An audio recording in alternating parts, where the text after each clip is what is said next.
What's up, guys? Tender's here again to bring you part 1, chapter 5 of Radiant Dawn. So we get to start off this chapter by getting a new character. And first we get 10,000 gold from Soth that he pulled out of his back pocket, because he just has that laying around. And and in that conversation with Nayla, we get our first laguz unit. He's a wolf Volug, and he is particularly special. Most laguz have a transformation gauge that goes down after attacking or whatnot, but he has this special skill called Wild Heart. It makes it so he doesn't gain levels as quickly, but he is always transformed. But that transformation, is called a half shift, so his stats aren't increased by double like other laguz, but increased by like multiply a stat by 1.5 rather than multiply it by 2 to get the final stat. And here we're making a new tome for Elena so that she can have a higher damage output. My thought process behind that is we lost Aaron, so I want to make sure we had another good source of damage. Yeah, losing Aaron was a huge blow last chapter. I don't think I sold it as well. I was really exhausted. Hey, I'm really exhausted again. Anyways. But losing Aaron's a big blow, so we're going to try and make up for it with Elena. And we're going to have them support because why not? Might as well have some sports going. And here I'm just like, what else do I need to do? It was the kind of thing where it felt like it went too fast. So we'll save real quick.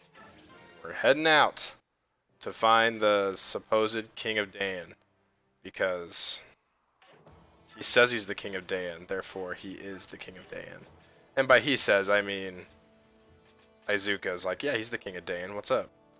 But he's totally not the King of Dan. And here we have some green units who will be coming into our team, and if you played Path of Radiance, they look extremely familiar, because all three of them are playable in that game, and they are... two of them are awesome.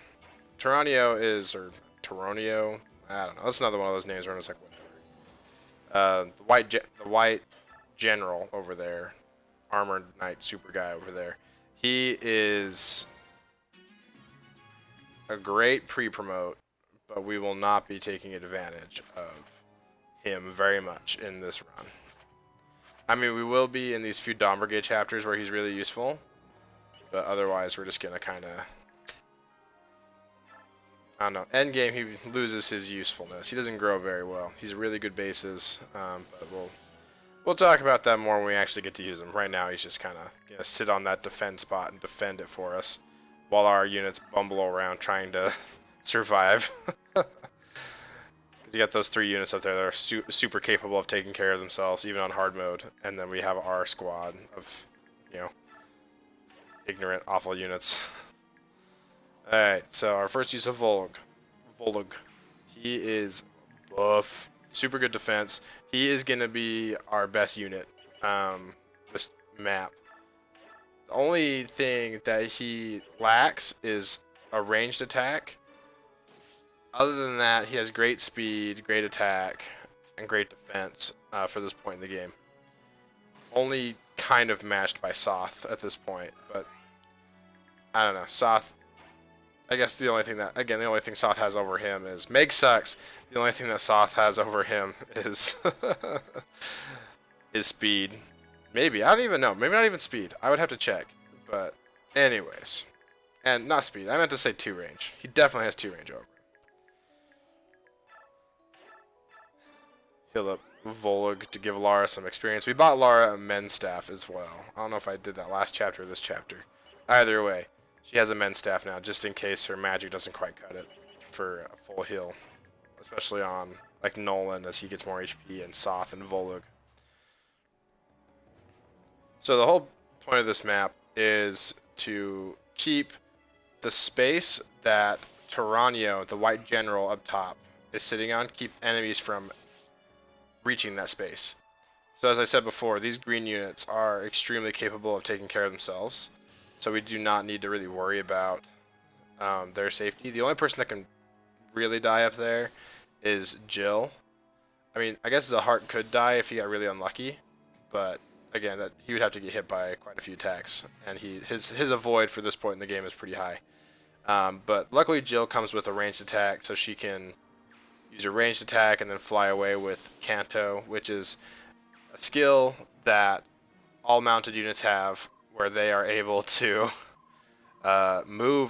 use the rest of their move after any action. So if Jill has 7 move and she moves 4 attacks, and then after her attack she can move the remaining 3 spaces, which is just stupid. It's busted. It makes mounted units like super good.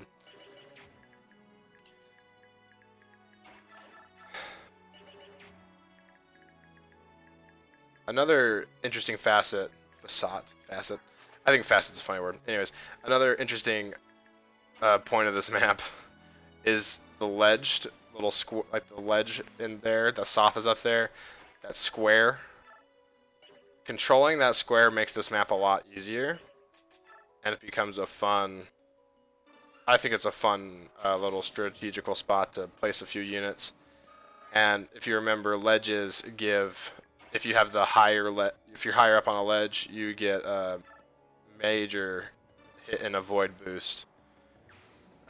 So even putting like Micaiah up there is fairly reliable if you can keep her from getting attacked on the same level. But also it's really important to control that area. No speed, of course.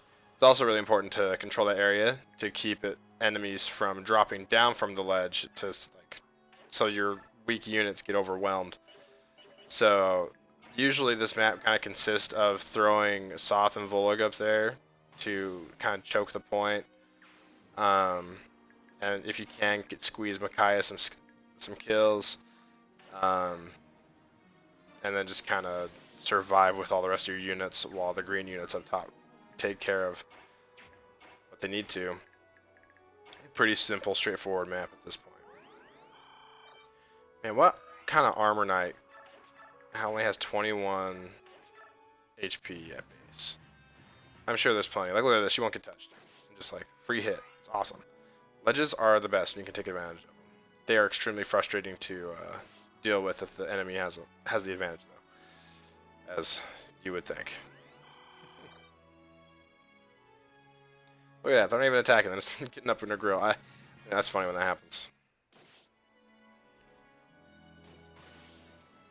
Yeah, so Tyrannios just kills everything he wants to. I don't know why Zahart didn't kill that guy, but I don't know.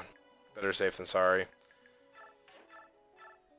And now, with this kill here, we're going to be able to choke this point. This ledge has 2 spaces you need to block to keep anything from coming up. On the other side is 3 spaces, so it's a little harder to protect, but it's not too bad. We get this kill with Micaiah if we can. And we're going to equip Soth with his bronze knife just to let him kill some enemies, get some experience. Not that experience on him matters all that much, but yeah, why not?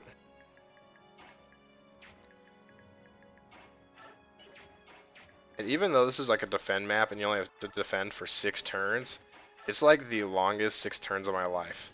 I don't know what it is about this map in particular, but it's just really nerve-wracking. Look at that, a 79% hit chance. I didn't even go for that. That was risky business right there, but paid off. Man. Hit rates on hard mode are rough. Just because normally right there, Edward has weapon triangle advantage, which in normal and easy mode give a boost to hit and avoid when you have the advantage. But that's all thrown out the window in hard mode.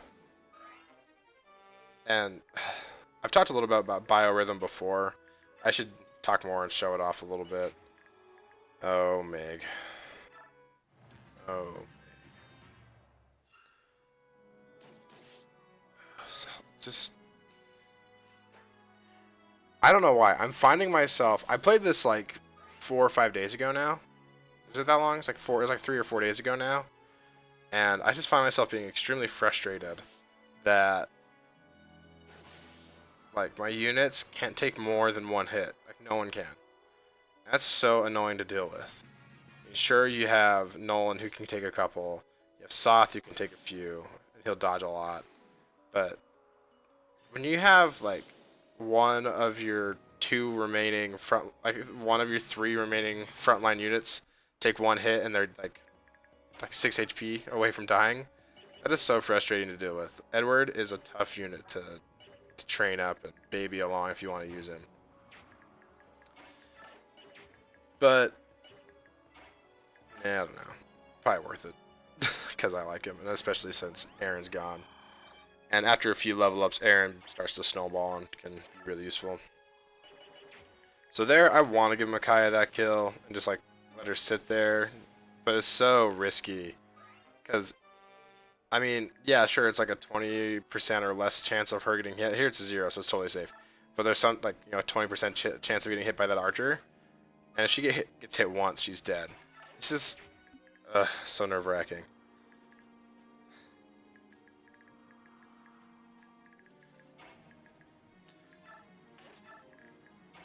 And we got some reinforcements that come on turn 4 that aren't too difficult to handle.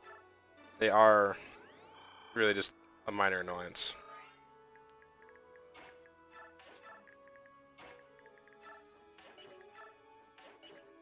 A small note, mages move through sand better than other units because reasons.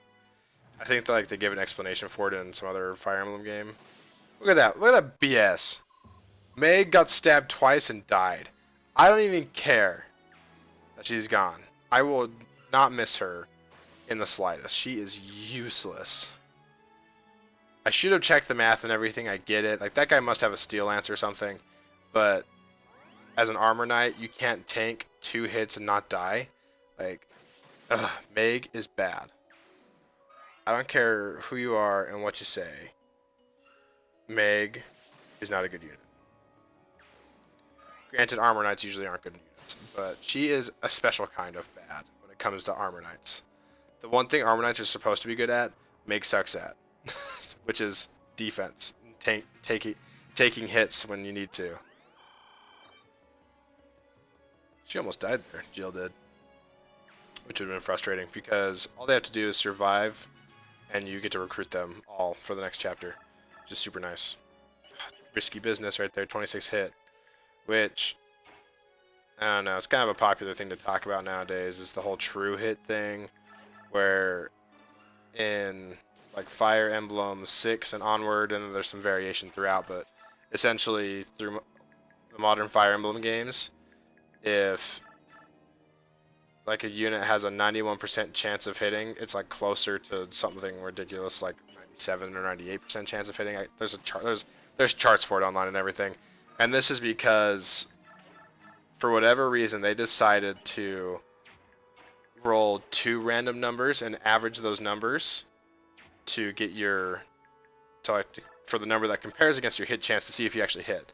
And what that does is it makes it so higher hit rates hit more often, and lower hit rates miss more often. So if you see something like a 75% chance of hitting, it's actually more like an 81 or something like that, or an 83% chance of hitting, which is much more reliable than it deserves to be if we're just going strictly by the math. Here, I realize I messed up and I put Elena in a rather vulnerable spot, but just trying to figure it out, and also make sure he can't get up there and attack Micaiah from the ledge. I just got myself in a little issue there, and luckily got a 50% chance of hitting on that the Myrmidon there with Edward. That's a good level up for Edward. More speed's nice though. We want speed. And I realized after a few seconds that I was freaking out for nothing because there's that sand spot in the way, and that cost a lot of movement, so you wouldn't be able to get back there. Uh-oh, the boss is moving. I wonder if he's going to get to anyone in time. Broke our bronze knife, but that's not a big deal. They are cheap and easy to make more. I considered forging him an iron knife and making like a strong iron knife for him, but I decided that it was superfluous. It was not needed for Soth, as he is a already pretty busted unit, and I'd rather spend that money increasing units' attack power that I really want to make usable, such as Elena and Nolan and Edward. And I'm at the point where I'm considering, just to make Leonardo usable, to forge him a bow, but I don't know, after this chapter, it won't be as necessary for him to have to chip in on damage. Get some good weapon experience on Lara. Not that it matters, again, because once Micaiah promotes at the end of part 1, she gets staves, or staves, whatever. And she'll be able to use Physic, which is debatably the most important staff to be able to use early, as soon as you can. And here we have a cute reunion for Soth. Anyways, that is part 1, chapter 5, whatever. Thanks for watching, guys. Make sure to like, comment, subscribe, all that crap. Bye.